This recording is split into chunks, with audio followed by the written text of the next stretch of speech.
Okay, let's take a look at a couple of recent Gallup polls that just came out. I love Gallup. Gallup is so awesome. But we should look at education and religion, and we'll try to take a look at the political divide. So the first one is education.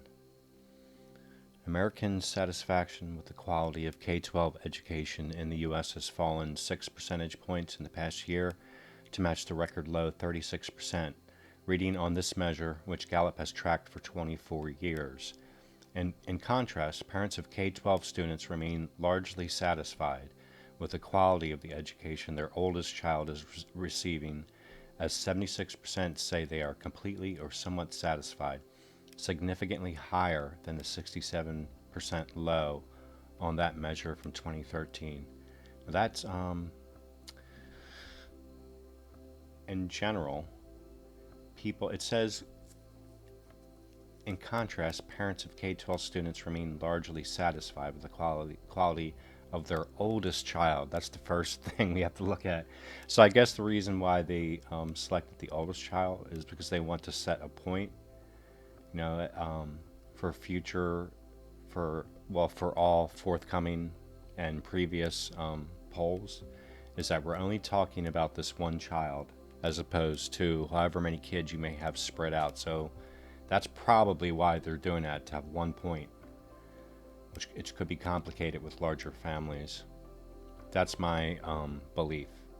Now, the really confusing point is the differences in these numbers. Okay, so the blue line is K 12 parent satisfaction with their oldest child's education, and the green line is U.S. adult satisfaction with K 12 education. Now, the margin between them is, that's a pretty baffling wide distance there. So, in other words, people are satisfied with their own child's education, but it is either on behalf of other people they are dissatisfied, or with their perception of education as a whole nationally they are dissatisfied.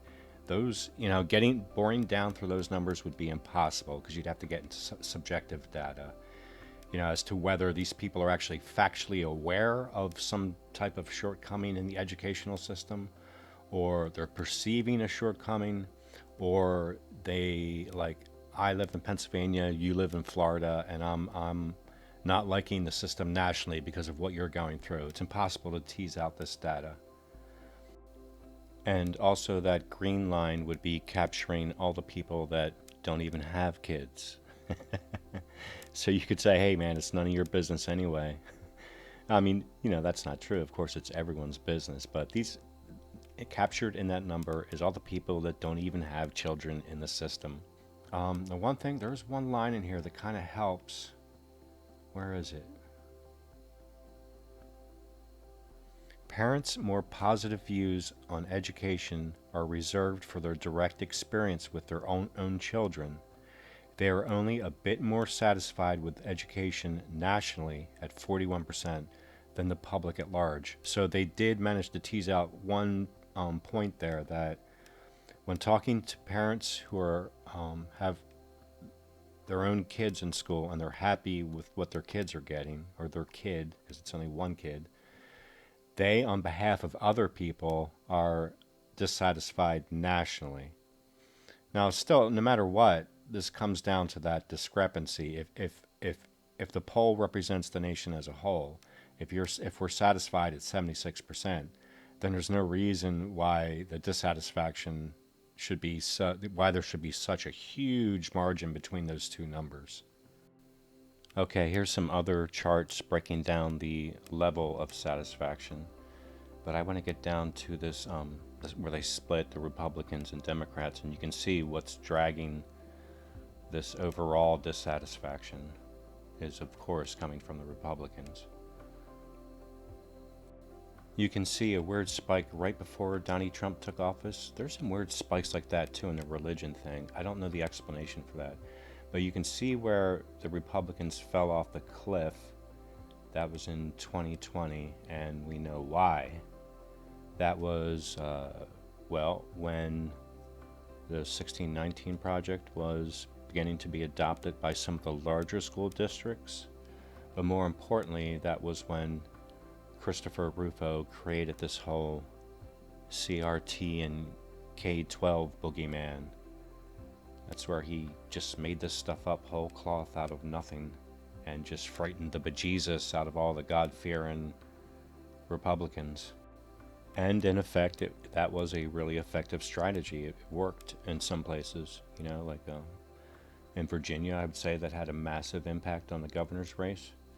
And to this day, it's having an impact on school districts with people just losing their damn minds. I mean, even here where I live, like one of the mellowest places in the country, people think that school board meetings are now a place for WWF events. I mean, people are going completely nuts. Rufo is the kind of guy that's more than willing to get into this other make-believe thing, this trans thing that people are just going crazy about. Here he is describing how to frame the argument to be most effective. All right, let's look a little at religion. Partisan identification as religious nuns. Not the NUN nuns, but NONES nuns. 2001-2023. None as in no affiliation, no interest. That captures everybody, agnostic, atheist, just not interested in the game. Now, interest in organized religion as a whole has been declining for decades now. This is people that identify as having an interest in religion, having an affiliation, regardless of whether they go to services or not. As far as services in organized religion, let me see if I can get my facts straight. I know that churches have been going through some difficulty for years, and COVID did not help at all. But in the past couple of years, more churches have been closing than opening. So not only is interest in religion waning, but also the ability to be involved in physical organized religion is waning. I know some people now are saying, well, they have an interest in organized religion and they do it online. Excuse me. And also other people will say, if I've gone to church, once this year, then that makes me involved in religion. And really just look at that arc, starting, it's been going up for a while with Democrats. It's been a pretty graceful line, though, until Biden got in office, and it got worse. And look at the Republican line. That's, about as consistent as you can get. Moving from 10 to 12 in 22 years. That's practically a straight line. Here are those spikes that I mentioned right before Donald Trump got into office and right before Joe Biden got into office. That's weird. I can't say that's an anomaly because it happened twice. That's really interesting. Maybe at some point I'm going to try to figure out why that is. Now, in the article itself, they're trying to figure out, is there some type, in the Gallop article, they're trying to figure out, is there some type of is there a cause effect? Is there a relationship between how the Democrats are reacting to religion? And they look at it from many different angles, and none of them really satisfy me. I think there's several things you can take away from this. One is it's a long-term trend. Okay, that's unavoidable. And that's, we can come up for a lot of reasons about that long-term trend. That trend is 22 years, right? So Democrats have been going this way, but it's now the trend is really taken off. And I think there is an amalgam of causes. One is, that long-term trend. Another is kind of a reactionary, and they posit this in the article too, is a reaction to like GOP, Maga in particular, taking ownership of religion. And it's a democratic response to how much they detest MAGA, that they combine religion with them. To an extent, I think that's true. It's they're taking ownership of it. You know what it reminds me of? How MAGA take ownership of being a patriot. The word becomes more detestable. It becomes sullied. It becomes dirty because you, you try to figure out what is it they're a patriot of, because they really don't have much faith in America or any of its institutions. So what is it exactly that you're a patriot for? And it's for Donald Trump. It's for one man. And we kind of align. I think we that's the reaction, is we align all those things together, because it's hard. Actually, I went and looked at trying to figure out who some of the most influential evangelical leaders are, and every single one of them are like a MAGA person.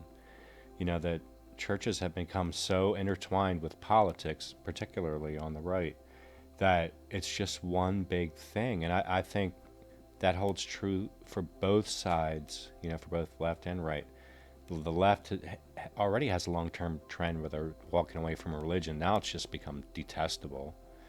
And people on the MAGA side are like, yeah, this represents my beliefs. But because that's what it's all about, like politics to them is a belief system now, and it's just totally an amalgam of religion and politics. They're the same thing. They're not something that's different. They're the same thing. And I pulled up some of the big evangelical leaders, just to, like, some of them I knew, like they call Mike Pence an evangelical leader, which he is to an extent, and Mike Huckabee, and these are two guys that are politicians, right? So I wanted to look at the ones that actually lead congregations, and man, every one of them. Let me pull up some of the things I found about them. James Dobson is one of them, and right above this part I cut out here, he had reposted some diatribe about how Democrats are Nazis and like all the worst things of humanity, and then he follows that up with what Democrats are neo-Marxist leftists. I mean, this is not language you should be hearing from the pulpit. Franklin Graham giving thanks to Governor Glenn Youngkin from Virginia. We need more governors who stand up for what is right and aren't pushed around by the woke agenda. And then he links Fox News. I mean, is this religion, or is this politics? What do you think it is? Pat Robertson. He's dead now, so I guess he doesn't count. Jeffrey's going over political strategy on Fox News. I mean, you can see why the left might their pace away from religion might be accelerated in reaction to these kinds of things. Of course, there's plenty of other detestable religious leaders who I didn't go and grab any information about. But the other parts of the composite are just, the hypocrisy of religions. Especially now, like, people are feeling we need guidance and institutions to help us, to help focus humanity to the really important things, which are not, politics in general. But the health of the earth is a really important thing that you would think religion would be super involved in.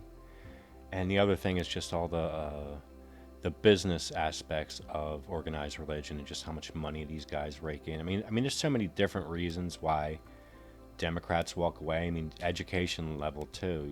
I mean, we know that the more educated you become, the more liberal you become, and the more liberal you become, the more likely you're to see the dark side of religion, of organized religion. Religions as a whole have done some really good works for humanity, and they've also done some absolutely horrifying things, horrible things for humanity. But of the moment, in my country, here in the U.S., we have needs that religious organizations should be fighting for, and that's for equality and against racism. And in this weird mixture of religion and politics, we find them fighting for exactly the opposite. They're fighting for the ability to discriminate against people based on their religion. And these are, I think there's probably more reasons. That's all I'm coming up with right now. But there are many different reasons why Democrats are abandoning religion, and I believe shall continue in large quantities. And just generally, my opinion is mankind as a whole. It's time to get over it, boys. Time to put on your big boy pants and start facing reality.